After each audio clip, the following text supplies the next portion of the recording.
Las luces además matan.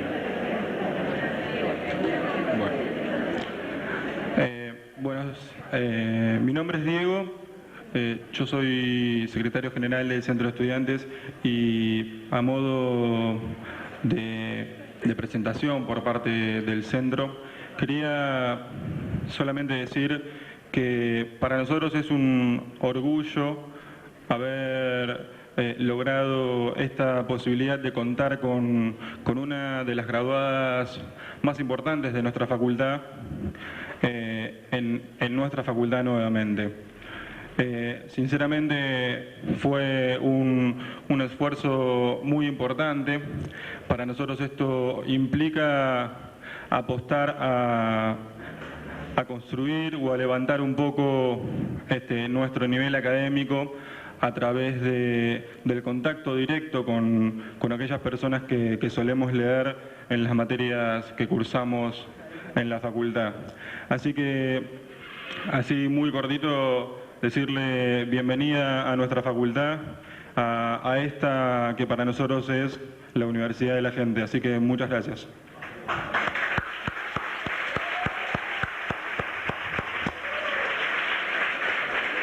Yo voy a hacer una presentación muy breve. La mayor parte de la gente que está aquí sabe quién es Emilia Ferreiro y el aplauso dio cuenta de ese conocimiento. Bueno, para los que no sepan algunos detalles, voy a enumerar títulos tales como que, bueno, se licenció en esta casa, se doctoró en psicología en Ginebra y su tesis fue dirigida personalmente por Piaget. Es doctora honoris causa de esta universidad y me parece que, si no me equivoco, sos la única persona egresada de esta facultad que obtiene ese título. Además es profesora e investigadora en el Centro de Investigación y Estudios Avanzados, el CIMBESTAB, en México. También es doctora honoris causa en la Universidad de Estado de Río de Janeiro. Fue International Citation of Merit de la International Reading Association en 1994, que no es poca cosa. Y tal vez, por lo menos lo que a mí más me importa, porque es lo que más me ha servido en la vida para entender y para trabajar, fueron sus investigaciones, que todos estamos acostumbrados a mencionar como investigaciones sobre psicogénesis del sistema de escritura que revolucionaron el mundo de la alfabetización, pero como Emilia nunca se tiene, yo ya tengo que decir que Emilia está haciendo investigaciones que tienen que ver con la psicolingüística de la lengua escrita, porque está avanzando mucho más de las investigaciones que todo el mundo conoce, y si ustedes quieren enterarse, los invito a que lean un libro que acaba de salir y fue presentado en estos días, que se llama Caperucita Roja aprende a escribir, que es un estudio comparativo de textos de niños, donde ustedes van a poder ver esto que estoy diciendo en términos de la psicolingüística de la lengua escrita. Emilia es además, este libro fue editado por Gedisa y Emilia es directora de la colección, de una colección que se llama LEA, Lenguaje, Escritura, Alfabetización, que incluye otros textos también muy interesantes. Y ya no te robo más tiempo, te dejo con la gente. Bueno, gracias por las presentaciones. Yo hablo de pie porque la altura no me ha favorecido, y si no me desaparezco detrás de las mesas. Agradezco las presentaciones, los recuerdos, pero para quienes me presentaron por el Centro de Estudiantes, les recuerdo que yo también fui delegada estudiantil al Consejo de la Facultad de Filosofía y Letras antes que existiera la Facultad de Psicología, y delegada estudiantil al Consejo Superior de la Universidad en época de reforma de institutos, así que algo sé también de las luchas estudiantiles. Y por algo me sacaron de esta facultad, en su momento. Y por algo también regreso. Bueno, en homenaje a quienes me han seguido a través de las distintas presentaciones estos días, cuyas caras estoy reconociendo, no me voy a repetir, es decir, no voy a decir lo que dije ayer la clausura del homenaje a Piaget y lo que dije en la reunión de la red de alfabetización. Me gustaría hablar de otras cosas. Y me gustaría muchísimo hablar de este libro, el Caperucita Roja aprende a escribir, pero quizás la próxima vez, cuando ustedes lo hayan leído y entonces tengan preguntas sobre el libro. Entre otras cosas porque necesitaría transparencias que no traje para explicarles qué es lo que estábamos buscando. Y sobre eso sí quiero decir algo, digamos, algunos dicen que yo estaba interesada en la palabra y que no me interesaba el texto. Algunos dicen que en la medida en que los chicos terminan teniendo una hipótesis alfabética, lo que me interesa son los fonemas y las letras, y no me interesa la palabra. Algunos dicen que yo me ocupo de la escritura y no me interesa la lectura. Yo no sé cuánto tiempo más va a hacer falta para que la gente entienda que lo que me interesa es la lengua escrita, ¿sí? Y la lengua escrita se analiza de distintas maneras, no hay un solo tipo de análisis, como tampoco hay un solo tipo de análisis para la lengua oral. Es decir, y la búsqueda de las unidades que naturalmente en el curso del desarrollo los sujetos van identificando, es un trabajo psicológico que por momentos nos lleva hacia el texto, por momentos hacia la palabra, por momentos por debajo de la palabra, pues depende de la pregunta de investigación, depende de la pregunta de investigación. Y en este trabajo, pues sí abordamos específicamente cómo se construyen textos y decidimos verlo de entrada en comparativo. Acá hay chicos hablantes de español, hablantes de italiano y hablantes de portugués, que están escribiendo la misma historia, que nunca es la misma historia, porque la Caperucita Roja cambia cada vez que se la cuenta. Claro que siempre está la abuela y el lobo, y porque tienes las orejas tan grandes, hay ciertos elementos ineludibles para que sea Caperucita. Pero es tan diferente de un país a otro que imagínense que en Brasil el lobo se le presenta a Caperucita como el ángel de la guardia. Entonces el encuentro con el lobo en la versión portuguesa de la historia es completamente diferente que el encuentro con el lobo en la versión española que conocemos. ¿Y por qué en comparativo? Bueno, porque una cosa que es interesante es detectar cuál es la generalidad de ciertos procesos y cuál es la especificidad en función de las características de cada lengua, de cada ortografía y de cada tradición de escritura. Sin hablar de las tradiciones escolares, de la manera en que la escuela introduce al texto o la manera en que la escuela hace omisión del texto, porque ambas cosas ocurren. Cuando uno consigue encontrar algunas cosas que a pesar de las diferencias de lengua, que a pesar de las diferencias de ortografía y de tradiciones escolares y de historias escolares, porque obviamente los chicos italianos están escolarizados desde los 3 años, y es difícil encontrar un chico italiano de la zona en donde recogimos los textos, que es la zona de Roma, que no esté escolarizado desde los 3 años.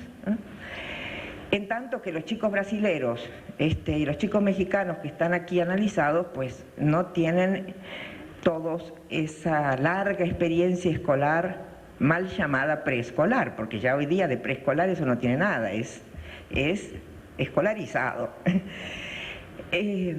Entonces, cuando a pesar de todas esas diferencias se encuentran ciertos fenómenos prácticamente idénticos, que pareciera que los chicos se están traduciendo unos a otros,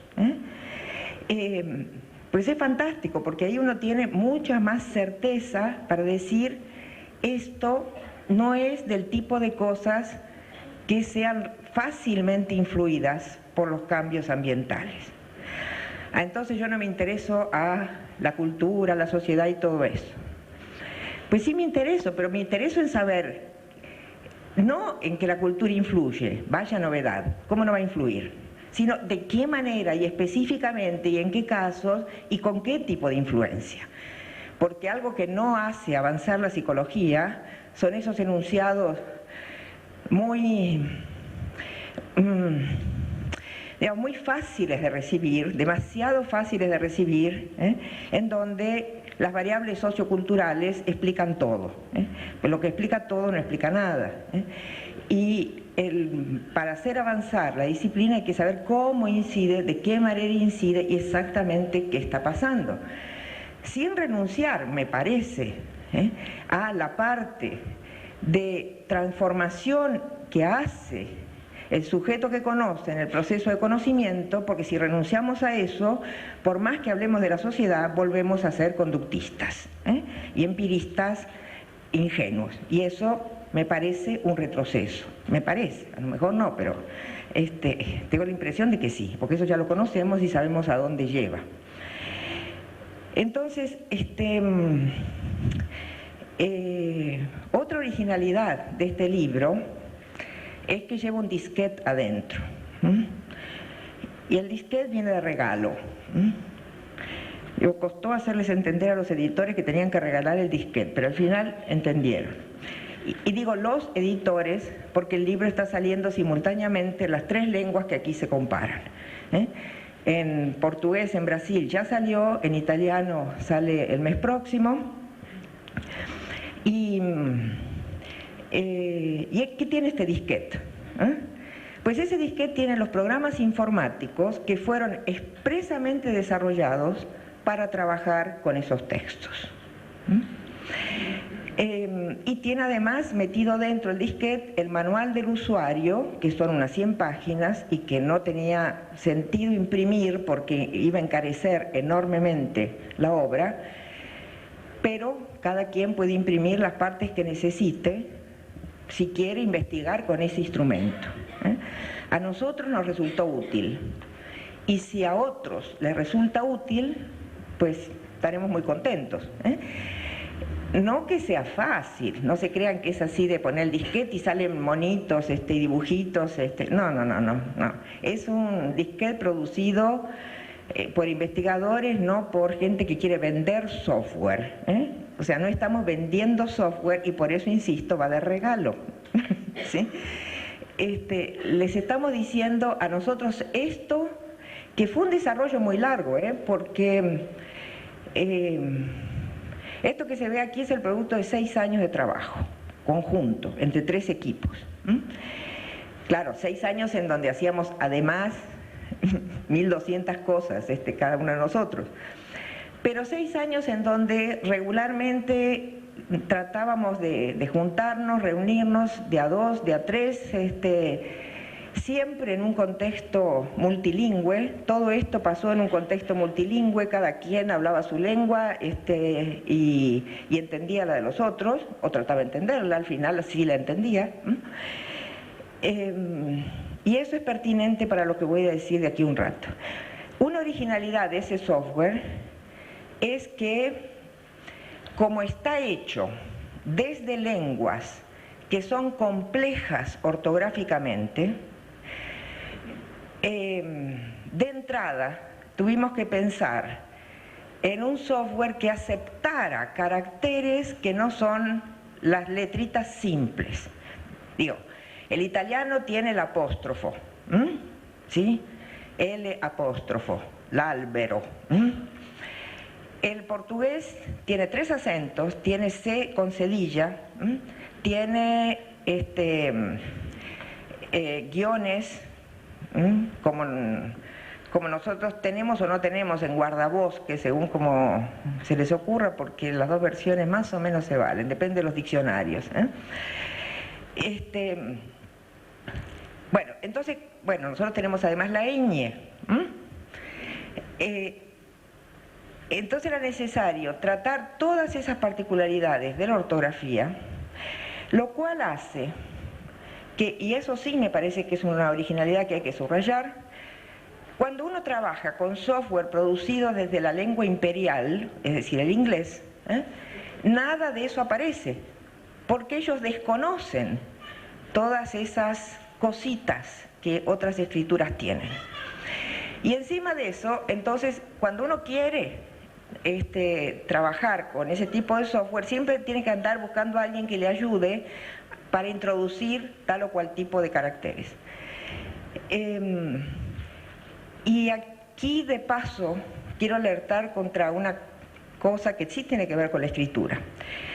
Últimamente nos están tratando de convencer de que las escrituras deberían simplificarse, y que particularmente los diacríticos, o sea, todas las marcas que van por encima o por debajo de las letras, quizás se puedan desaparecer. Y a lo mejor algunos de ustedes siguió en los periódicos hace año y medio, creo, una cosa interesante en donde la Comunidad Europea, en una serie de listas de personas de no sé qué, ya se me olvidó, resulta que un montón de gente de España no aparecía. Todos esos que no aparecían tenían una ñ en el nombre o en el apellido. Y los sistemas informáticos no los sabían tratar, entonces los desaparecían. Como ustedes ven, se puede ser desaparecido por un montón de razones. Y ahora hasta razones ortográficas, el colmo. Hay que tener cuidado con esas declaraciones en que, en términos de que nos quieren ayudar, nos van a sacar los diacríticos. ¿Que se pueden sacar los acentos del español? Sí se pueden sacar. Hay maneras de restituir el acento por el contexto, pero que no nos los vengan a sacar. Si defender la propia ortografía hoy día, curiosamente, se ha convertido en un bastión contra estas tendencias a la superhomogeneización. Y no por razones puramente computacionales, por razones de que es más simple programar sin diacríticos y sin cosas raras encima y debajo de las letras. Vamos a empezar todos a tener un alfabeto simplote, por una decisión que viene de fuera. Si el mundo hispano quiere reformar la ortografía, no será la primera vez. Periódicamente surgen propuestas de simplificación o modificación ortográfica, pero que sea una decisión de los hablantes, de esa lengua, no que nos venga de fuera simplemente porque la informática le conviene. Y la informática se llama IBM, tiene nombre y apellido, no es así simplemente la informática. Bueno. Entonces, aprendimos muchas cosas en ese trabajo y tenemos todavía mucho más por hacer. Este es apenas el comienzo, una puntita de un trabajo en donde analizamos algunos aspectos de la construcción de la textualidad, y la construcción de la textualidad está todavía como un tema muy grande que necesita de mucha investigación para poder saber si ahí también hay una psicogénesis o no. Hay que verlo. Y algunos aspectos específicos como la puntuación, como la separación de palabras y la ortografía de ciertas palabras. Bueno, eso para darles ganas de leer. ¿Qué otra cosa hemos estado haciendo en los últimos tiempos? Bueno, pues algunas cosas que tienen que ver con detalles bastante puntuales del proceso de adquisición de la lengua escrita. Siempre trabajamos sobre eso. Y como alguno me decía los otros días, ¿no te aburrís de trabajar en eso? Yo no me aburro para nada, digo, al contrario, estoy desesperada porque la cantidad de temas que surgen cada vez que uno resuelve un problema sale con 5 o 6 interrogantes nuevos. Y esa es la investigación, no se acaba nunca. Y no se acaba nunca realmente. Si resolver un problema es identificar por lo menos otro, y muchas veces 4 o 5 problemas nuevos que necesitan ser abordados. Y eso a partir de la propia investigación. Pero la investigación de los otros colegas, ¿sí? no somos los únicos que están trabajando en el tema, y hay que leer lo que hacen los suecos, los finlandeses, los norteamericanos, los españoles, los franceses, los italianos, etc.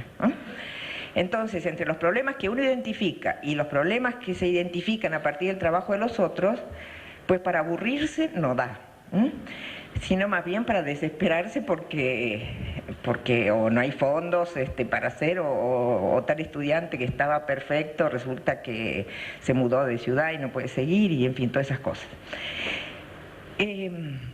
Pero entonces les quiero dar algunos ejemplos de cosas, algunas puntuales, de detalles, y otras que tienen que ver con políticas generales.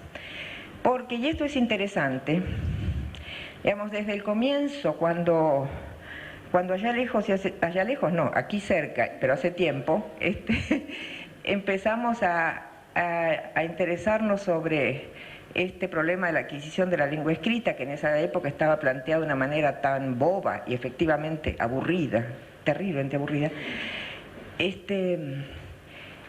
Desde ese momento siempre tratamos de identificar temas, problemáticas que tuvieran, pobres los que están detrás de la columna, no me ven nada, ¿yo qué hago? Espérense, a ver si me corro. Tratamos de identificar temas que, ¿va mejor? Bueno, que tuvieran interés teórico y que tuvieran potencialmente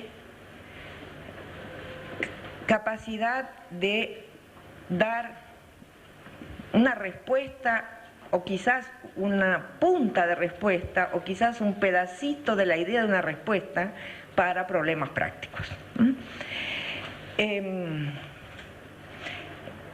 Curiosamente, para resolver problemas prácticos a veces hay que tomar distancia de la práctica. No digo que siempre, pero a veces el inmediatismo no es el mejor consejero. Y el querer al mismo tiempo resolver un problema práctico y un problema teórico, una cosa es que un problema teórico esté planteado desde una inquietud de la práctica, esa es una cosa.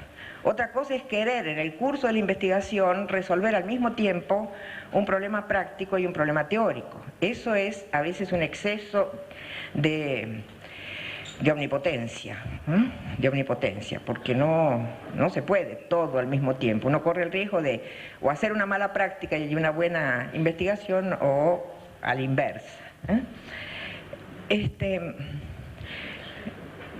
Pero seguimos preocupados con los problemas de que esto al final aterriza en la práctica. ¿Pero cómo? Las cosas no aterrizan en la práctica simplemente por voluntad del investigador. El aterrizaje en la práctica a veces requiere de una serie de intermediaciones, que ustedes tienen ya muy claras. Aquí hay gente que se las puede explicar con lujo de detalles, entonces sobre eso paso, para contarles algunos tipos de investigación que estamos haciendo. Algunos tienen que ver con ese problema de las unidades, que es un problema aún no resuelto. Las unidades del oral, las unidades del escrito, cómo se relacionan, se vinculan, etc. Como hay una disputa a nivel internacional desde hace 30 años ya sobre el problema de la conciencia fonológica, que sería una parte de la conciencia metalingüística, y eso está directamente vinculado con una polémica que también tiene que ver con si hay que hacer un entrenamiento fonológico con los chicos antes de que empiecen a interactuar con la lengua escrita o no. Entonces es un problema que sí, garantido, tiene consecuencias para la práctica. Entonces hay un estudiante que está terminando su tesis de doctorado sobre el problema del desarrollo de la conciencia fonológica. Para los que no saben qué es eso, es muy simple: es la posibilidad de recortar en sonidos elementales, esos que ya no se descomponen más. Digamos, una palabra se descompone en sílabas, una sílaba se descompone en fonos o fonemas. No entro porque me voy a ir todo el tiempo por ahí. Pero una vez que llegamos a ese nivel del fonema, el fonema es como el átomo lingüístico, de ahí ya no se divide más. Bueno, entonces en una escritura alfabética ese nivel de representación está privilegiado, el nivel fonológico. No quiere decir que sea lo único, para nada, pero ese está privilegiado. Y entonces, el asunto es saber si un recorte de una unidad, que generalmente es la palabra, en sus elementos últimos indescomponibles, es accesible al hablante a cierta edad por razones evolutivas, en cierto momento por razones sociohistóricas, y si ese cierto momento tiene que ver con el ingreso a la institución escolar, con el contacto con el alfabeto, la escritura alfabética, con otra cosa hasta ahora no se les ha ocurrido a los investigadores. Bueno, y en esa literatura, generalmente, si ustedes han circulado, ya saben que se trabaja con poblaciones distinguidas entre buenos lectores y malos lectores, y qué clase de recorte fonológico tienen. Prácticamente nadie, casi nadie, ahora hay algunos estudios, ha ido a ver cómo escribían esos. Y no van a ver cómo escriben porque todavía sigue vigente la tradición anglosajona, según la cual primero se lee y después se escribe. Bueno, ustedes ya saben que no es así la cosa, pero bueno.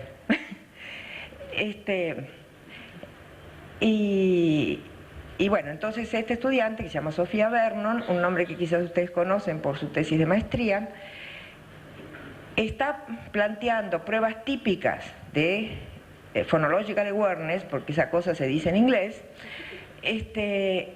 con chicos, pero identificados según sus niveles de conceptualización de la escritura.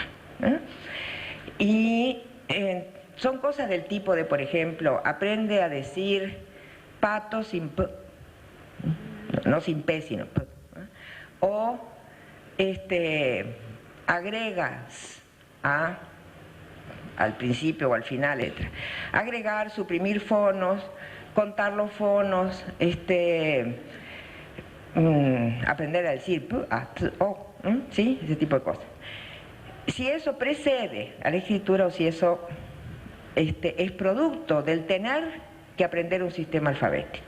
Bueno, a reserva de que la tesis se termine probablemente en los próximos meses en los primeros meses del año próximo, los resultados hasta ahora van clarísimamente en el sentido de que esa es una habilidad que no es puramente oral, ¿sí? Que es una actividad que se manifiesta a nivel oral por las exigencias de la escritura, y que por lo tanto no tiene mucho sentido pensar en entrenar independientemente de la escritura. Otro trabajo que hicimos tiene que ver otra vez con la unidad palabra. Es que esa unidad palabra es muy resistente, y nos va a seguir dando trabajo por un buen tiempo. El trabajo tenía por objetivo, bueno, varias cosas, pero uno bastante central. ¿Será que cuando se cuentan las palabras escritas y cuando se cuentan las palabras orales, se cuenta la misma cosa? Entonces, ¿qué tomamos? Tomamos niños que en el final del primer grado, comienzo de segundo grado, todavía tienen inestabilidad en la segmentación gráfica. Eso existe. Y existe una manera mucho más visible si el chico está escribiendo con caracteres separados que si está escribiendo con caracteres ligados. Entonces, identificamos esos chicos como, pues a través de un dictado colectivo. Los que ya eran muy buenos, que segmentaban bien, los sacamos. Los que eran todavía demasiado muy malos desde el punto de vista de la segmentación, no la ortografía de palabras, sino la correcta separación entre palabras, los que pegotean mucho generalmente, esos también los sacamos y nos quedamos con todo lo demás, o sea, chicos con oscilaciones en su modo de segmentación, y a esos chicos les propusimos una serie de enunciados y una serie de tareas. Para no andar fabricando enunciados, que es una cosa horrible porque siempre a uno le sale muy mal, agarramos refranes. Los refranes tienen la grandísima ventaja de que son frases ya hechas, frases en donde no se puede modificar nada porque es como la poesía, digamos, el refrán es inmodificable, es tal como es. Si el refrán es el pez por la boca muere, yo no puedo decir el pescado, tengo que decir el pez. Entonces agarramos una serie de refranes y propusimos una serie de tareas. Dos de las tareas a las cuales me quiero referir un poquitito rápido era la siguiente. Los refranes estaban grabados y estaban grabados por una persona que se entrenó para decirlos sin énfasis particular en ninguna palabra, todo en una sola emisión de voz. Como yo lo dije recién, el pez por la boca muere. Bueno, o sea, los refranes los escuchaban siempre. Y no se trataba de saber si los entendían o no, por supuesto que la interpretación que generalmente daban es puramente literal, son chicos de apenas 7 años. El pez por la boca muere quiere decir que le ponen el anzuelo y eso quiere decir, bueno. Entonces, en un caso, los chicos escuchaban el refrán, lo repetían. Entonces le decíamos, bueno, ahora vas a contar cuántas palabras escuchaste y cuáles son. Después le decíamos, ahora lo escribes, tú lo escribes. Y ahora vamos a contar cuántas palabras escribiste. Bueno, y en otra situación, con otro refrán, el orden era inverso, o sea, primero escribían, escuchaban, escribían el refrán, contaban las palabras, después le sacábamos la hoja, decían el refrán y contaban oralmente. Bueno, ustedes dirán, ¿qué chiste tiene eso? Porque si lo escribe, lo dice, qué sé yo, va a contar lo mismo. Fíjense, Rodolfo, 7 años. Escucha, el pez por la boca muere, repite bien. ¿Puedes contar las palabras de ese refrán? El pez por la boca muere. Son 9. Bueno, ahora escríbelo. Y lo escribe con un solo error de segmentación. Separa el de pez, separa boca de muere y junta solamente por la. Escribe el pez por la boca muere. O sea, un solo error de segmentación. Bueno, cuenta las palabras que escribiste. Dice son 5. Ajá, te quedaron 5. Y hace rato oíste 9. No se le mueve un pelo, nada. Puede ser que al decirla fueron 9 y al escribirla 5. Ajá. Bueno, pasamos a otro. Este no lo van a entender, es mexicanísimo. El que tiene más saliva traga más pinole. Bueno, pinole es una cosa muy pegajosa, un polvo dulce, que realmente si uno no tiene bastante saliva en la boca se le atora todo. Entonces el que tiene más saliva traga más pinole, se pueden imaginar el significado de eso como refrán, no es literal. Entonces, escríbelo. Lo escribe también con un único error de segmentación al final. Al final junta más pinole. Cuenta las palabras que escribiste. 8. Se da vuelta a la hoja. ¿Lo puedes repetir? Sí, repite bien, no tiene problema. ¿Puedes decirlo y contar las palabras? El que tiene más saliva, encima rompe los diptongos, o sea, traga más pinole. Son 15. ¿Y cuando escribiste cuántas? Ya no se acuerda. Pues revísalo. Entonces le regresamos la hoja. 8. ¿Y cómo está eso? ¿Cómo? Pues sí, escribiste 8 palabras y luego lo dijiste, contaste 15. Ajá. Escribiste y dijiste la misma cosa, ¿verdad? Sí. ¿Y podrán ser 15 palabras y 8 palabras? Sí. Bueno, estos son fantásticos. Fantásticos porque lo miran a uno con la cara de decir, disculpe señora, no entiendo cuál es su problema.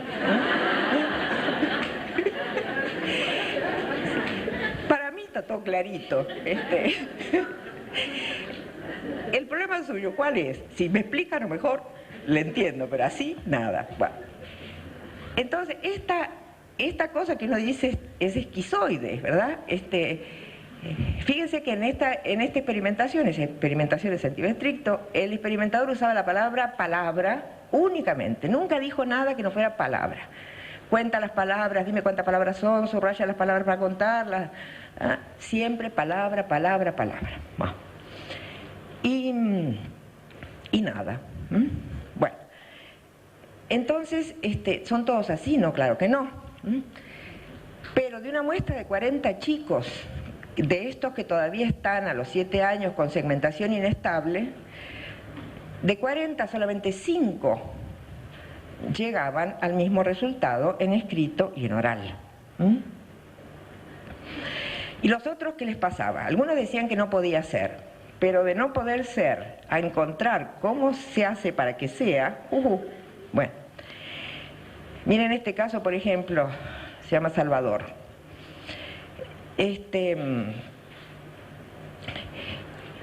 Está también con el pez por la boca muere, empieza escribiendo escritura correcta, cuenta 6 palabras en lo escrito y anticipa, lo cual es muy interesante, anticipa cuando le decimos que los vuelva a decir, dice, pues van a ser 6. Bueno, entonces dime cuáles son. El pez por la boca muere. ¡Ay, son 9! Bueno. ¿Puede ser que escriba 6 y al contarlas sean 9? No.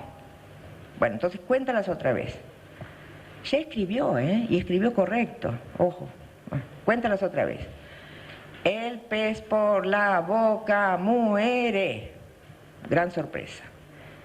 ¿Y por qué pasa eso? Es que yo pensaba que eran 6 y son 9.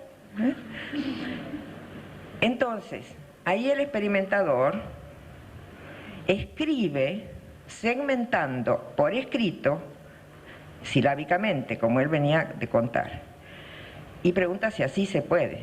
Dice, no, está todo separado, no se le entiende nada, van a pensar que es abecedario. Bueno, pero no resuelve la situación. Pasamos al siguiente. El que tiene más saliva traga más pinole, hace un conteo oral, silábico nuevamente, y le dan 15. Escribe con 2 cosas juntas, indebidamente, digamos, y le quedan 6. Puede ser que al decirlas sean 15 y al escribirlas 6, totalmente desorientado. Cuéntalas otra vez, oralmente. Cuenta igual que antes y dice otra vez 15. ¿Se podrá contar de otro modo? Sí, de 2 en 2, de 3 en 3, de 4 en 4. ¿Y cómo es de 2 en 2?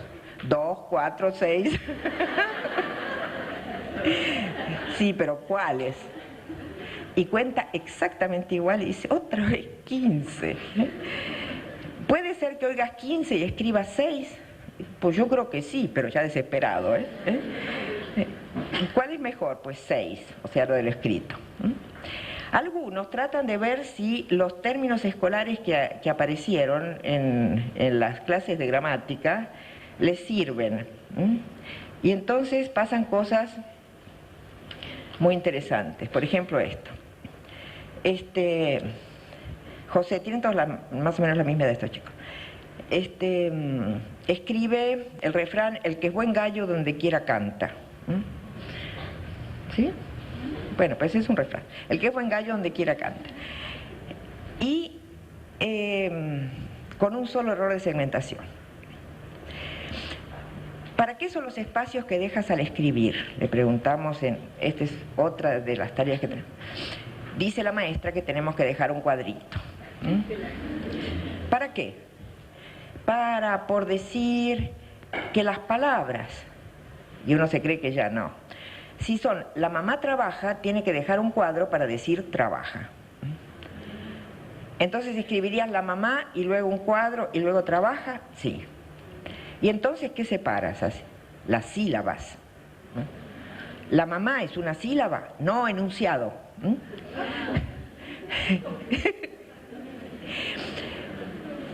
No, pero espérate.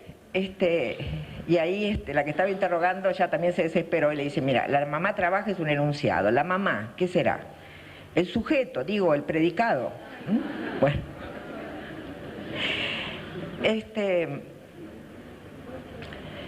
Entonces aparece todo, hasta diptongo aparece como terminología de auxilio, pedido de auxilio, la terminología gramatical, a ver si sale, ¿qué es eso?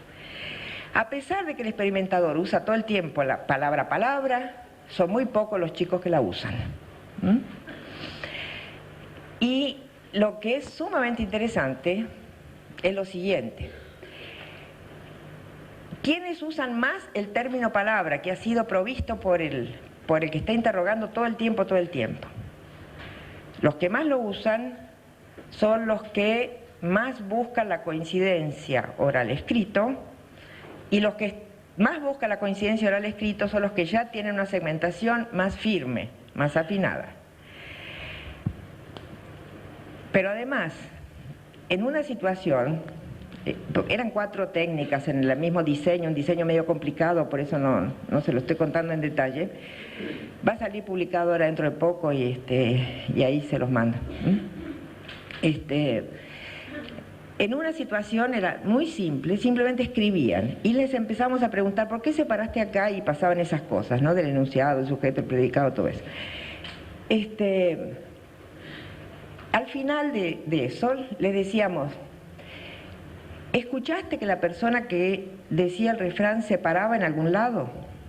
Y usamos adrede, se paraba, porque puede ser se paraba o se paraba. Y oralmente es indistinguible, son de las cosas que solamente la escritura distingue, no la oralidad. ¿Escuchaste que la persona que decía los refranes se paraba en algún lado? Estos que andan que les da 15, 5, etcétera, no, dice, lo dijo todo junto. Los que mejor separan y más usan el término palabra, dicen sí, se paró. ¿Dónde? Acá donde yo separé. Y fíjense que eso es sensacional porque es ni más ni menos que en términos piagetianos la construcción de un observable nuevo. Construcción total y completa porque no existen esas separaciones en el habla. Pero cuando la unidad palabra está instaurada, yo puedo escuchar el habla en términos de palabra. ¿Y quién instauró la unidad palabra? La escritura. Ni modo. Porque ¿con qué tienen problema estos chicos? Tienen problema con las mismas cosas que ya conocíamos desde hace mucho tiempo. Con los artículos, con las conjunciones, las preposiciones, con esos pedacitos que, ¿cómo va a decir uno que eso sea palabra? No, es un abuso del lenguaje. Lo peor es que tienen toda la razón del mundo. Es un abuso del lenguaje decir que así se hace. Fíjense esta Daniela, que es preciosa. Daniela escribe perfectamente bien, la ropa sucia se lava en casa. Ese sí lo entendemos, ¿verdad? Bueno, y lo escribe muy bien. ¿Para qué son los espacios que dejas al escribir?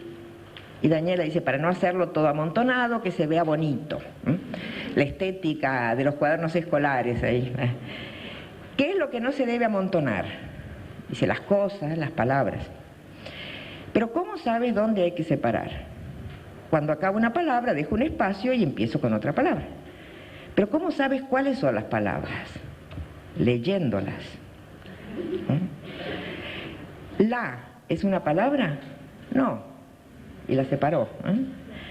¿No es palabra? Dice, bueno, sí. Pues es que es muy cortita. ¿Se es una palabra? ¿Se? La ropa sucia se lava en casa. Se es una palabra. Se sí es una palabra. Bueno, la es una palabra pero cortita como la C. No la letra C, sino la palabra C. ¿Y cuál es la diferencia entre la, C y por otro lado ropa, lava? Es que no son así como casa, no son así cosas, no son cosas, son letras nada más. Qué bonito. Por un lado letras nada más y por el otro lado palabras. El problema es que los chicos sí tienen una noción prealfabética de palabra, pero esa noción prealfabética de palabra no recubre todo lo que la escritura quiere que aceptemos como palabra. Y es la escritura la que hace violencia a esa noción prealfabética de palabra, que abarca obviamente cosas como los sustantivos, los verbos, los adjetivos, algunos adverbios. Y es lo que nos están expresando, es esa violencia que hace la escritura. Y la hace, no se trata de que yo quiera hacerle violencia a los chicos, es la escritura históricamente constituida que está haciendo violencia al sujeto que no entiende cuál es la racionalidad que está detrás de eso. Y para aceptar las segmentaciones convencionales tiene que reformular toda su noción previa de palabra. Y como no hay manera, conceptualmente hablando, de poner en un mismo paquete cosas tan dramáticamente diferentes como la, se, en, y por otro lado corazón, casa, gallo, pues entonces termino aceptando la definición de la escritura, que es simplemente serie de letras entre espacios vacíos. Series de letras separadas de otras series de letras por espacios vacíos. Y en esa definición lo conceptual no existe. Y como tampoco palabra es un término técnico, para la lingüística la palabra no existe, no es un término técnico,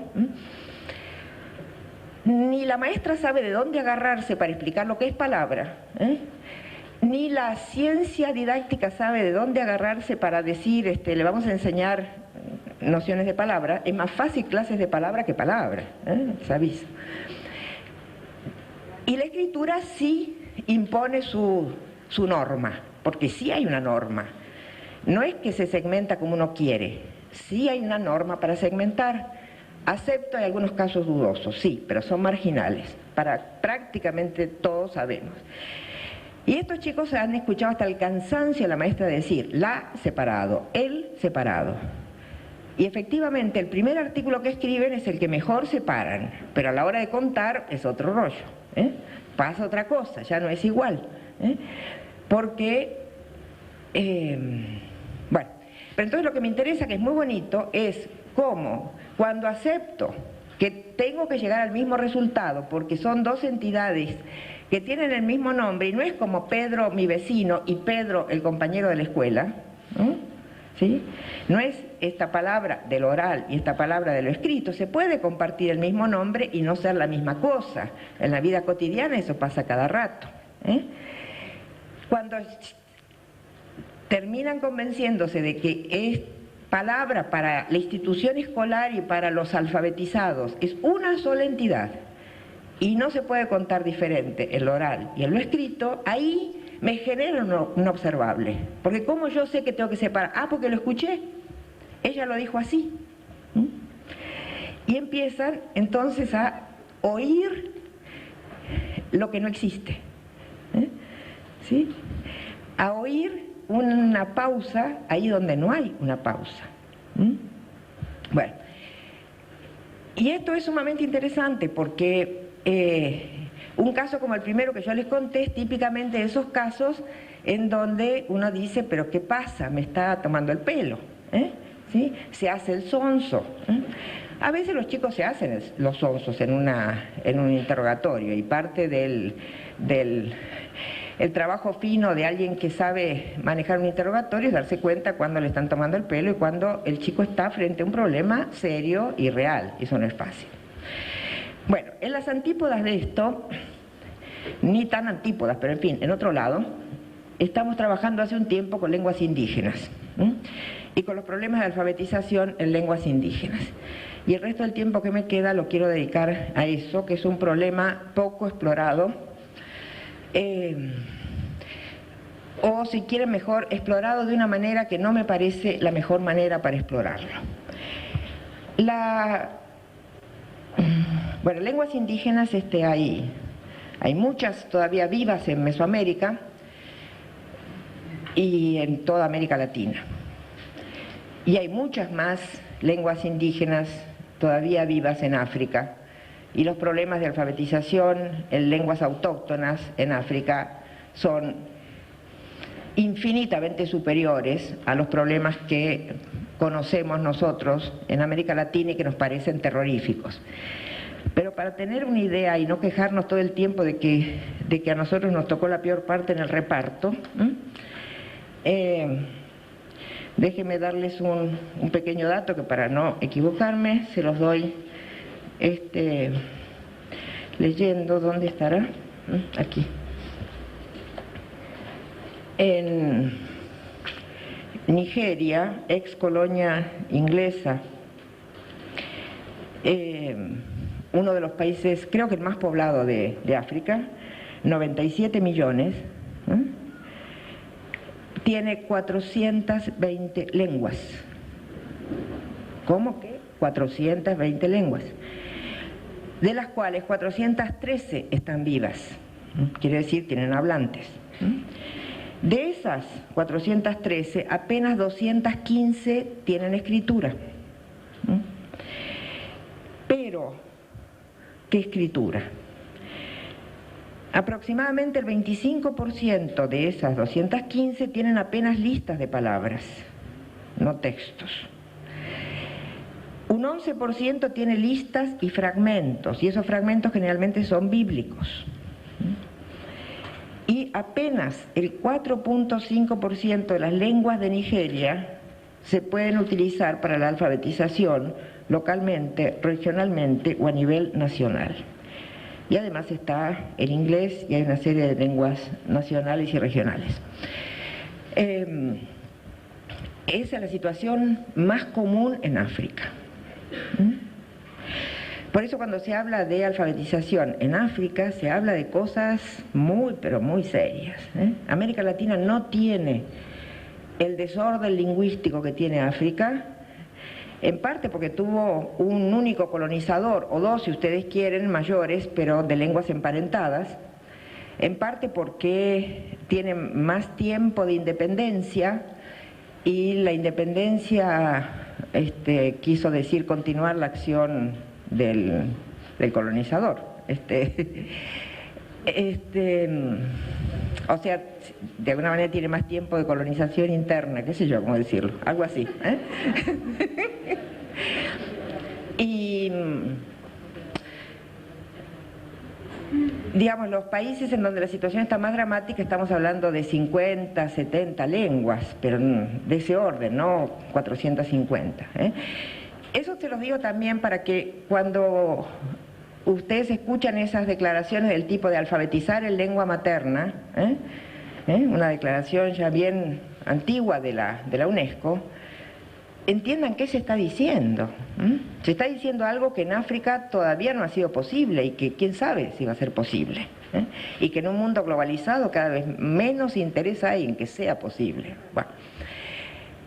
¿Cuál es la situación en México? En México hay unas 50 lenguas autóctonas vivas. Estos números que se dan son siempre aproximados, porque el problema de cuando algo es una variante dialectal de otra o realmente hay que considerarla como otra lengua, no es un problema que se resuelve así nomás. Y hay disputas enormes entre lingüistas para saber si esto es otra lengua o es una variante de la otra lengua. Disputas que no siempre son exclusivamente lingüísticas, porque muchas veces los mismos hablantes, por razones de disputas históricas, prehispánicas a veces, enfatizan diferencias. Y los lingüistas dependen de los informantes, es obvio. Entonces, ¿se entiende o no se entiende como lo dicen del otro lado? No, no se entiende. Y no se entiende. Pero no se entiende porque el otro es el otro. No porque no se puede entender. Digo, en muchos casos la diferencia no es mayor que la del dialecto de español de México y la del dialecto de español de acá. Que nadie se ofenda porque digo que hablamos todos un dialecto, por favor. Todos hablamos una variante dialectal de una lengua. Y la palabra dialecto no es peyorativa, es descriptiva. Pese a que aún hoy día, y yo tuve una experiencia terrible con un grupo de maestros indígenas para quienes lengua materna igual español. Y había había que tratar de convencerlos de que ellos también tenían una lengua materna. Es dramático, digo, porque cuando uno tiene delante un maestro que está convencido de que hay gente con lengua materna y gente sin lengua materna, es obvio que el problema no es exclusivamente lingüístico, pero la discriminación pasa por ahí. El lugar de la discriminación es la lengua. Ni hablemos del problema de si esas lenguas que ni siquiera son maternas son escribibles. ¿Y quién decide cómo se escriben esas lenguas? Bueno, entonces, el caso de México yo creo que es bastante típico de un caso que por lo menos en zona andina se repite más o menos con las mismas características. La conquista interrumpió un desarrollo que en el caso de Mesoamérica seguro que no llevaba a la escritura ya estaba ahí, llevaba quizás a un desarrollo y una evolución de esa escritura que ya estaba ahí. Ese desarrollo se interrumpió totalmente. Llega el colonizador y el colonizador escribe su lengua y algunos misioneros interesados, curiosos, hombres de ciencia para su época y su lugar en donde les tocó vivir, empezaron a tratar de escribir esas lenguas. Y generaron variantes ¿de qué? Pues del alfabeto latino, no iban a andar buscando otros dibujitos, usaron los que ellos conocían. Y oyeron como oyeron, desde el español, obviamente, desde dónde iban a oír. Bueno, si eran monjes o todo eso, también tenían a veces el latín como referencia y hasta se puede decir que ayudó porque eran bilingües. Y hoy día tenemos una situación bastante complicada. Para algunas lenguas hay hasta sociedades de escritores y hasta academias de la lengua tal y cual. Por ejemplo, el maya tiene una academia de la lengua maya. Hay grupos de escritores y de escritoras, tzotziles, celtales, náhuatl, por supuesto, que es la lengua con mayor número de hablantes todavía. Hay diccionarios, para casi todas ellas hay descripciones gramaticales más o menos completas, depende siempre de la cantidad de hablantes generalmente. Bueno, pero escrituras, ¿cómo está la cosa por el lado de la escritura? Bueno, en general, para cada lengua tenemos 3 o 4 alfabetos que son diferentes en varias cosas. Pueden ser las letras del español, pero con algunos diacríticos adicionales, puntitos arriba o abajo. Pueden ser con acentos particulares. Puede ser que algunos sonidos se grafiquen con 2 letras en una propuesta alfabética y con una sola en otra. Bueno, las variantes a veces son realmente pequeñas, pero ya sabemos que la gente es capaz de matarse por un apóstrofo. Es decir, las disputas lingüísticas son terroríficas. Entonces, ¿cuál es el verdadero? ¿Cuál es el bueno? Bueno, primero veamos de dónde vienen esos alfabetos, quién los produjo. Hay una institución llamada el Instituto Lingüístico de Verano, que es una institución de religión protestante de origen norteamericano, con muy buenos lingüistas por detrás y por delante, digo, porque son lingüistas misioneros, y que en México y en muchos otros lugares hicieron a veces las primeras transcripciones de estas lenguas indígenas, porque la cosa está muy dividida entre Pacífico y Atlántico. Por el Atlántico llegó el catolicismo, bajando por la costa del Pacífico baja el protestantismo. Bueno, entonces, esos que son buenos lingüistas, no, nada banal la cosa, hicieron transcripciones para traducir la Biblia, que era su objetivo fundamental. Por otro lado está el Ministerio de Educación, y el Ministerio de Educación tiene varios sectores, tiene un sector específicamente de educación indígena, pero ese es para niños. Después hay otro que se llama Instituto Nacional Indigenista, que es para adultos, y en el medio está un sector de educación de adultos el INEA, Instituto Nacional de Educación de Adultos, que también se ocupa de jóvenes adultos y de vez en cuando también de niños. Bueno, cada uno de estos sectores contrata asesores lingüísticos, y cada asesor lingüístico hace su propuesta. La situación es que hoy día, para cualquier lengua, tenemos, sin contar los antecedentes históricos, tenemos propuestas del Instituto Lingüístico de Verano o de grupos de misioneros católicos, según la costa en la cual uno se mueva, por lo menos 2 propuestas diferentes que vienen ambas del Ministerio de Educación, y en muchos casos, cuando tenemos grupos de escritores locales, ellos también proponen. Bueno, entonces el solo hecho de escribir libros en lengua indígena, sí, mucho gusto, pero ¿quién asume la responsabilidad del alfabeto que va a poner? El resultado es, se lo pueden imaginar, hay muy poco impreso en cualquiera de las lenguas indígenas. Quizás hay que sacar el náhuatl como un caso muy especial. Hay muy poco impreso, y lo poco impreso que hay está siendo bloqueado por los diferentes sectores. Llega este libro y lo bloquean los de aquel sector, porque no tiene, aunque estén de acuerdo con el contenido a veces, pero si no tiene la tal marquita que es esencial para, bueno, y la tal marquita que es esencial para, de pronto sí está teñida de todos los problemas de la identidad nacional. De paso, les paso un comercial. México se escribe con X, y se dice México, no se dice México, se dice México. Y esa X tiene que ver con la nación mexica. Entonces me dirán, ¿qué? Entonces, ¿sí o cuso o qué? No se ocupen de eso, es un signo ideográfico casi. México se escribe con X, y en México con J lo escribieron los españoles. Y cuando se recibe correspondencia argentina, en donde México está con J, da la impresión de que pasó por España para llegar a México. Esa X es vinculación con los ancestros, y no se puede sacar así nomás. Bueno, pero eso que pasa con México pasa en muchos otros lados, digo, es decir, las letras llevan una carga afectiva, ideológica, histórica, que no es simplemente, cuando me cuenta la correspondencia grafofónica, pues señores, eso es una banalidad, iba a decir otra cosa.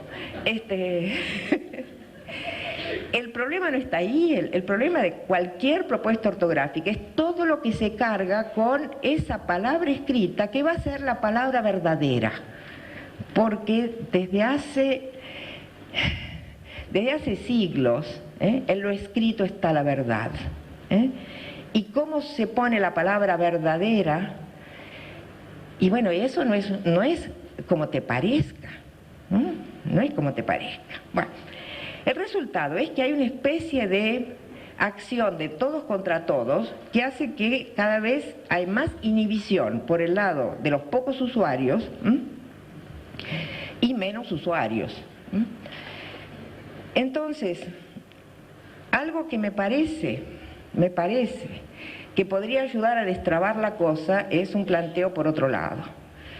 Este ha sido territorio privilegiado de los lingüistas, y los psicolingüistas casi no se han enterado, porque como yo dije ayer, se ocupan de estudiantes universitarios o de hijos de estudiantes universitarios, y el ir al territorio indígena es para los antropólogos, como van a ir los psicólogos.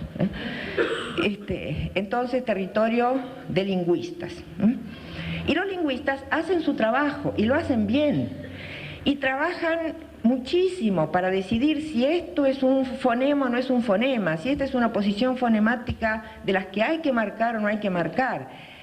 Y después que trabajan montones de años, porque la transcripción de una lengua es así, lleva montones de años de trabajo, y producen una escritura que finalmente les parece coherente, razonable, aceptable, etcétera, la ponen en uso y los malditos usuarios se la deforman.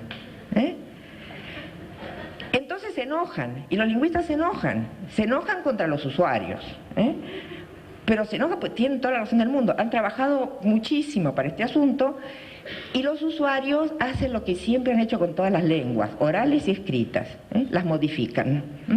Bueno, claro que hay modificaciones y modificaciones. Pero eso también ayuda a generar una actitud muy rígida. Es decir, acá está el alfabeto. Bueno. La escritura que hoy día nos parece inamovible del español, pues en la época de la conquista se escribía de una manera que hoy día ningún maestro la dejaría pasar. Bueno, aquí tengo algunos ejemplos, pero no da el tiempo. Bueno, yo voy a perder mi avión.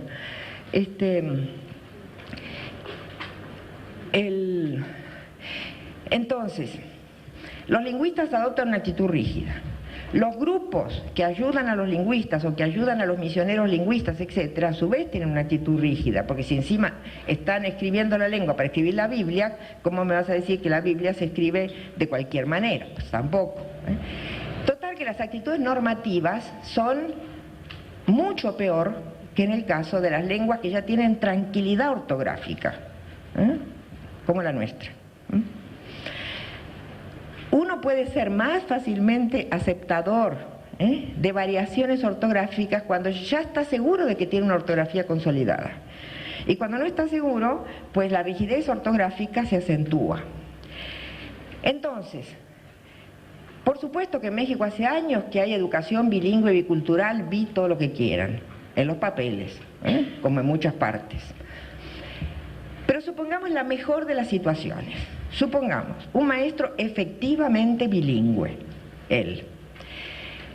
Segunda condición, que de veras está haciendo la docencia en una zona que corresponde a su lengua materna, lo cual no es siempre el caso, porque algunos grupos están tan deprimidos que no llegan a formar maestros, ¿no? Para sacar maestros de un grupo indígena muy deprimido, hacen falta de pronto décadas.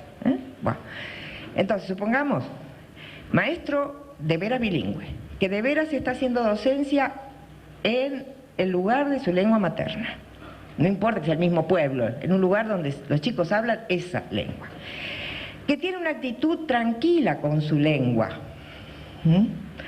O sea, que está convencido de que escribir la lengua materna es buena cosa. Que no se siente inferior cuando habla su lengua materna. Que le parece bien que los chicos hablen la lengua materna y que además aprendan el español en algún momento, porque si no la escolaridad se les va a interrumpir muy pronto. Bueno, supongamos que todo está perfecto. Pero ¿qué hacemos con la inseguridad ortográfica de ese maestro? Ese maestro generalmente sabe escribir algunas listas de palabras y en cuanto empiece a escribir una oración o un pequeño texto, ¿cómo se para? Y ahí caemos otra vez en la separación de palabras. La separación de palabras sí sabe cómo hacerlo con algo que identifica claramente como un sustantivo, pero en varias de las lenguas indígenas no hay manera de decir, por ejemplo, perro, así como nosotros lo decimos. Obligatoriamente hay que decir mi perro, su perro, tu perro, el perro de acá, el perro de allá, etc. Y no se dice perro solo, sino se lo dice con algo que es obligatorio, que es variable pero obligatorio. Hay casos más dramáticos todavía, hay algo que a mí todavía cognitivamente me hace tanto ruido que no consigo absorberlo. En la descripción del maya se habla de morfemas discontinuos, cosa que de veras hace mucho ruido, pensar que algo es un mismo morfema, empieza acá, hay otra cosa en el medio y sigue allá, y que eso lo analizan como un morfema, uno. Bueno, digo, te hace mucho ruido conceptual eso. Bueno, entonces, no es así de fácil. El aislar los elementos, el saber cómo se separa y cómo voy a separar por escrito. El problema es que el maestro se paraliza, digámoslo lisa y llanamente. El mejor maestro, las mejores condiciones, se me paraliza porque no tiene con quién discutir. Porque estos son maestros en comunidades rurales aisladas, están solos y no tiene con quién discutir sus dudas ortográficas. Y la cosa es tan importante que Ana Teberovsky me contó hace ya bastante tiempo que en el momento de la reforma en España, cuando el catalán se hizo lengua escrita obligatoria escolar, El catalán tenía por detrás una larga tradición literaria, literaria escrita, no literaria oral, pero la gente no escribía, ¿sí? Y tuvieron que poner consejeros lingüísticos en las escuelas para que la gente tuviera con quién preguntar, con quién discutir, supiera qué hacer con su duda ortográfica, porque si no el maestro, que siempre se va a sentir representante de la norma, dice: no puedo escribir con faltas de ortografía y no sé cómo escribir, no sé. Bueno, dados todos esos antecedentes, ¿qué hace uno con alfabetización en lengua materna? Eso mismo. Eso. Pero no, eso no, porque eso hace caer los brazos y no sirve para nada. Entonces, ¿qué hacer? Bueno, cuando uno va a las escuelas en comunidades indígenas, se encuentra con la enseñanza más tradicional de todas las enseñanzas tradicionales. Es de terror. Es como realmente hacer un camino en el tiempo, es decir, es repetir y copiar, repetir y copiar, repetir y copiar, y de ahí no se sale. Es así, es terrible. Y uno ve eso y dice: pero si yo digo que los chicos que hablan español pueden ser partícipes activos de su proceso de alfabetización, ¿será que no lo puedo decir de los niños indígenas? ¿Será que para ellos tienen que pasar todavía por la tortura de los siglos anteriores? ¿Cómo se hace para mover eso? Bueno, para mover eso hacen falta algunos datos. Y algunos de los datos que hacen falta es ver qué posibilidades de escritura de una lengua para la cual no hay muchos modelos, tienen chicos que viven en comunidades aisladas, etc. O sea, todos los problemas de la ruralidad, o sea, todos los problemas del campo y del aislamiento, más los problemas de el haber crecido en una lengua para la cual no se tiene la información de que también se escribe, que es una cosa muy singular. Ustedes me dirán: y también tienen el problema del bilingüismo. Yo les digo: miren, no, esa es ventaja, no es problema. ¿Por qué? A lo mejor sí se los puedo contar, pero en principio no parto de la hipótesis que el bilingüismo es problema, sino al revés, que es ventaja. El bilingüismo ayuda a la conciencia metalingüística de por sí. Y en principio hay muy buenas razones para concebirlo como una ventaja. Pero, ¿cómo hago yo para que la lengua escrita exista? Para que los chicos tengan contacto con la lengua escrita, y sobre todo para esta cosa que me parece sumamente importante en términos de estrategia educativa, que es generar acciones que incrementen el número de usuarios. ¿Por qué?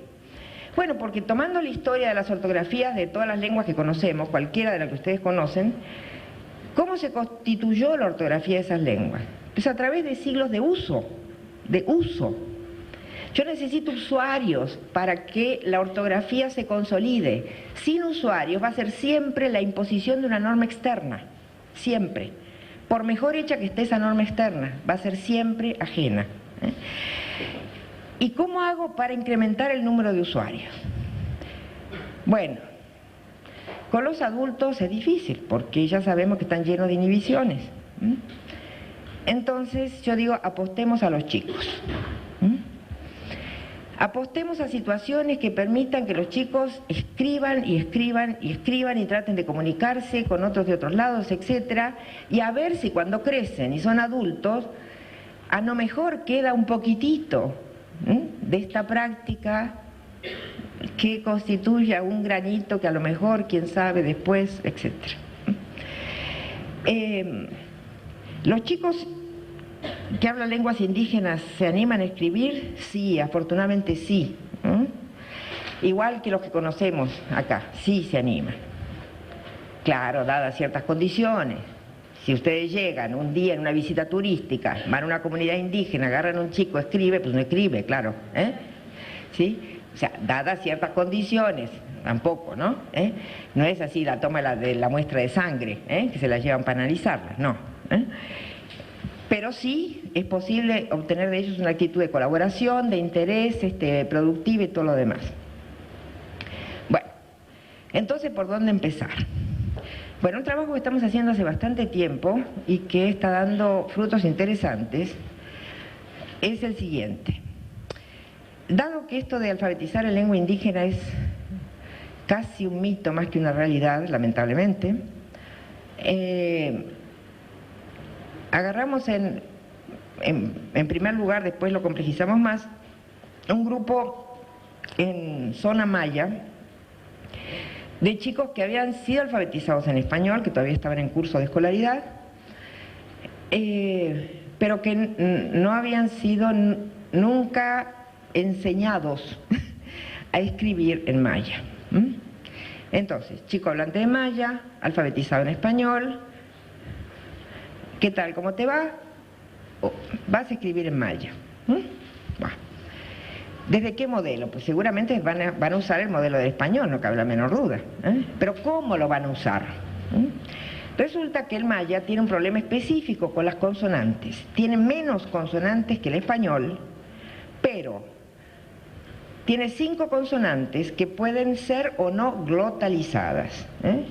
Una consonante glotalizada es una consonante que después de ser emitida hay un cierre de la glotis. Yo lamentablemente no lo consigo hacer. La estudiante que está llevando a cabo este trabajo, que se llama Alejandra Pellicer, ya hizo bastantes cursos de maya como para ser capaz de pronunciarlo con cierre glotal. A mí no me sale. Pero la cosa es fonológicamente tan relevante que, por ejemplo, algo así como can y can, uno quiere decir culebra y el otro cielo. O sea, la glotalización cambia radicalmente el significado. O sea, no es imposible ignorarlo. Bueno. Entonces, imagínense la situación. Chicos de 4º y 6º grado, alfabetizados en español y que tratan de escribir en maya cosas para las cuales las letras del español no les dan solución. ¿Cuál es la solución que yo puedo hacer para puede ser que yo invente letras, puede ser que invente diacríticos, puede ser que use de una manera peculiar las letras del español. Bueno, la solución es esta última. Y los chicos manifiestan la misma actitud respetuosa hacia el alfabeto latino que tuvieron todas las lenguas europeas cuando se escribieron. No se inventaron letras. Se inventaron combinaciones de letras y se inventaron marquitas arriba y abajo. Pero las letras son esas.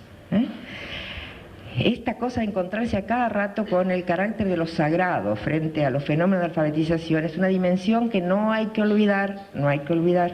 Es muy importante las acciones. Bueno, eso hacen los chicos. Utilizan de maneras peculiares las letras del español.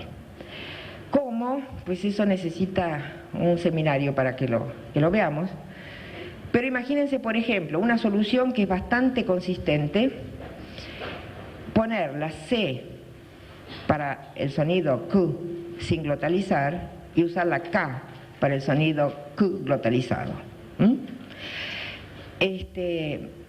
Como ellos no tienen la distinción entre B y D, pues en palabras que tienen una D glotalizada pueden usar la B. En fin, hay una serie de alternativas que ellos exploran sin inventar letras. Nadie inventa letras. La cosa interesante es ver si hay sistematicidad en las soluciones, si cada chico es un chico o si hay en distintos grados soluciones más o menos preferidas y si hay coherencia en esas cosas. O sea, si el análisis fonológico que espontáneamente están haciendo de su lengua para poder escribirla es un análisis coherente en el sentido de que distingue lo que hay que distinguir, porque eso es fonémico en la lengua. Bueno, la primera vez que recogimos datos de estos chicos mayas, los analizamos como pudimos y fuimos a ver a un especialista, un mayense, un lingüista especialista en maya, que tiene un doctorado en Alemania, pero que él es maya a su vez, él es un individuo maya. Se llama el doctor Arzápalo. Bueno, entonces le dijimos, mire, ayúdenos a entender, porque aquí esto parece que va por ahí, qué sé yo, qué les pidieron que escribieran, esto, aquello, por acá. Y de pronto las mira y empieza a saltar sobre la silla. Y dice, pero estos chicos escriben como los misioneros del siglo XVI, así escribían los misioneros del siglo XVI. Bueno, entonces nos entusiasmamos un montón, no por los misioneros del siglo XVI, sino por el hecho de que eso significaba, aquí hay coherencia, aquí hay lógica, si aquí hay algo que no es, ponen cualquier cosa. ¿Y por qué podía ser como el siglo XVI? Porque, igual que los del siglo XVI, partían del español como referencia, aunque estos sí fueran hablantes de la lengua que estaban escribiendo, la referencia escrita era la de la lengua de prestigio, ¿sí? El español funciona para las lenguas indígenas de América como el latín funcionó para el español, el francés, el italiano y las lenguas vulgares, que se llamaban lenguas iletradas. Qué bonito, lengua iliterate, lenguas sin letras. Esas eran nuestras lenguas en un momento dado de la historia. Bueno, y decían que no se podían escribir. Hay un texto de Claire Blanche Benveniste precioso al respecto. Hay textos sensacionales, dicen, Robertus se puede escribir, pero Robert no se puede escribir. Y lo escribían para decir que no se podía escribir. No, hay cada cosa en la historia que son realmente no creerlas. Bueno, entonces, primera demostración, en la cual seguimos, porque el primer trabajo fue sobre contrastes de K glotalizada y K no glotalizada, y ahora, esto que se convirtió por otro lado en una tesis de doctorado, es sobre todas las consonantes y en el contraste glotal-no glotal, y palabras y oraciones, y la otra cosa que potencialmente es de gran interés desde el punto de vista pedagógico, estos chicos que escriben, sí, la verdad, como se les ocurre, sí, porque están escribiendo sin norma visible, visiva, son capaces de discutir ortografía. O sea, ¿qué pasa si yo agarro chicos, un grupo de chicos, obtengo producciones para la misma palabra, constato que las producciones no son iguales y pongo a discusión el problema? ¿Sí? ¿Podrán discutir ortografía? Es de esperarse si por un hecho muy simple, todos los hechos lingüísticos son normativos, todos. Y el lenguaje tiene eso de sensacional y por eso cuando uno se mete en el lenguaje no sale, que es el ejemplo de normatividad creativa más fabuloso que hay. Todo lo que decimos es normativo y decimos continuamente cosas que no han sido dichas. Y nos atenemos estrictamente a las reglas, y para lo que no existe y lo acabamos de crear, lo creamos dentro de las reglas, no fuera. Bueno, entonces, dado esas características que tienen los hechos lingüísticos, es factible que los chicos de cuarto y sexto grado saben perfectamente que la lengua no es un conjunto cualquiera de partes, que puedan dar espacio para una discusión ortográfica. Si eso fuera así, eso es fantástico en términos de imaginar alternativas de alfabetización en donde no pasamos por la rigidez normativa sin eludir la necesidad normativa. Quisiera ser clara sobre este punto. Los fenómenos lingüísticos son normativos, pero en el caso de la escritura, la normatividad de la escritura me puede venir totalmente de fuera, o yo puedo ser uno de los creadores de esa normatividad. Y eso es lo que necesitan, a mi modo de ver, las lenguas indígenas, hablantes que participen en la generación de su propia ortografía. Y los menos instruidos, o sea, los niños, pueden ser los que más nos ayuden. Porque si bien ya tienen muchas cosas puramente ideológicas bien instauradas, de todas maneras son más flexibles que los adultos. Bueno, ¿qué nos pasó con eso de la discusión ortográfica? Creo que es lo último que les cuento porque ustedes se tienen que ir y yo también. Mi estudiante y colaboradora Alejandra fue un día ahí a la zona Maya y volvió muy deprimida. no funciona, no conseguí nada. A ver, cuéntame cómo fue la situación. Pues sí, así como yo se las conté, o sea, un grupo de chicos y escriban y ahí están las escrituras. ¿Y por qué será que tú lo escribiste así y el otro asá? No sé, lo vi, me dijeron, cualquier cosa de esas que dicen cuando no va.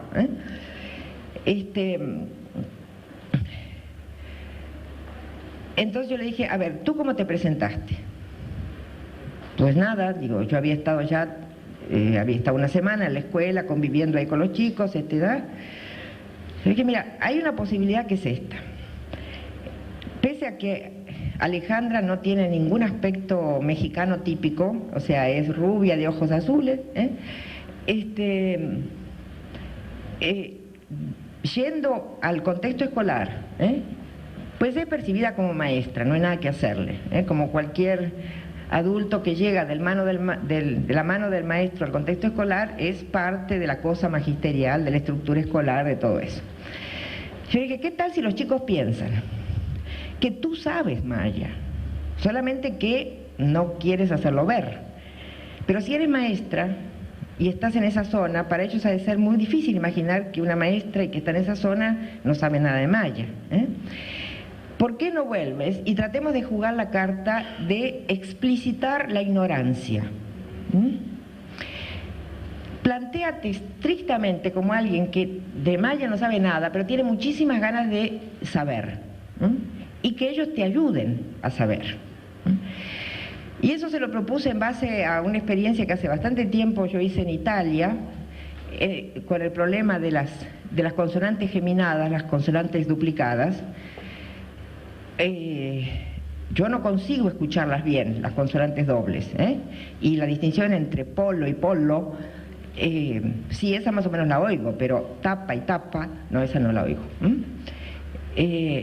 Entonces, asumiendo explícitamente mi ignorancia delante de los chicos, conseguí que me explicaran qué es lo que ellos escuchaban y por qué para ellos era natural escribir con dobles consonantes o no, y se reían de mí como corresponde, pero me ayudaban.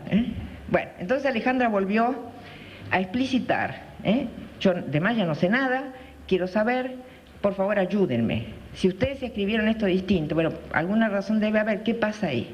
Bueno, entonces volvió fascinada, pero todavía no sabemos qué pasó. ¿Por qué? Porque los chicos empezaron a discutir en maya entre ellos y la dejaron fuera de la discusión. Y entonces tenemos una pila de cassettes, y tenemos que encontrar un hablante de maya para que nos los traduzca, porque ella desesperada les decía, pero cuéntenme que discuten. Espere, maestra, espere, decían. Bueno. Y digo, sabemos que la discusión es posible, puedo afirmar que la discusión es posible, aunque no sepa qué discutían, porque al final le daban el resultado de la discusión y decían, es mejor esta. No sabemos por qué razón, pero sí lo hacían y sí discutían. Pero fíjense cómo es interesante el problema del levantamiento del dato, cómo se va, con qué actitud, qué pasa, etc. Bueno, pero tanto se creyeron que de veras ella quería aprender maya, lo cual por otra parte es cierto. No es fácil engañar a los chicos, cuando uno dice, yo estoy interesado y no está interesado, se dan cuenta. Que entonces la entrenaban y la tenían repitiendo la misma palabra varias veces hasta que la dijera como ellos consideraban que estaba bien. Bueno, entonces se paga el precio de los datos que se recogen. Bueno, entonces, pues por ahí andamos. Yo creo que para poder hacer propuestas diferentes en el terreno de la alfabetización en lenguas indígenas, pues también hay que pagar el precio de una investigación de base que nadie ha hecho hasta ahora. Es decir, cómo escriben esos chicos, cómo pueden producir escrituras, y si es posible luego, desde el punto de vista de la organización escolar, la ideología de los maestros y todo lo demás, generar algún movimiento de afloje en la educación indígena. Bueno, esa va a ser una batalla campal. Y la batalla está complicadísima porque es en varios frentes, digamos. Hay que hay que convencer a los lingüistas de que su trabajo va a seguir siendo así de importante, pero nos tienen que ayudar en la manera de implementar esa cosa, y mejor que produzcan ortografías menos bonitas, porque se van a animar más a ponerlas en circulación, que si me las dan totalmente pulidas, ilustradas, pues ya no quieren saber nada con lo que hacen los chicos. Hay que saber si las escrituras de los chicos son comunicables, es decir, si uno las lleva de un lugar a otro, si se pueden leer. En el caso de los mayas les puedo afirmar que sí. Primero, inclusive los maestros la pueden leer. Primero dicen que no, que así no se paga, que quién sabe lo que diga. Y después hacen lo mismo que hacemos nosotros frente a un texto mal ortografiado. Tratamos de entender y terminamos leyendo. Bueno, entonces hay muchísimo que investigar y que analizar, y esto le estoy diciendo es una lengua, y hay más de 50. Pero el trabajo no puede ser superficial porque hay 50, porque si no, no avanzamos nunca. Y cuando uno se mete en ese territorio, pues tiene que encontrar aliados en los escritores locales, que también tienen su idea de la norma y de cómo se aprende y demás. En los lingüistas que tienen la suya, las autoridades escolares que tienen la suya, más en las mil y cuantas disputas locales internas que hay. Y una vez más, yo creo que nos salvan los chicos. Nada más.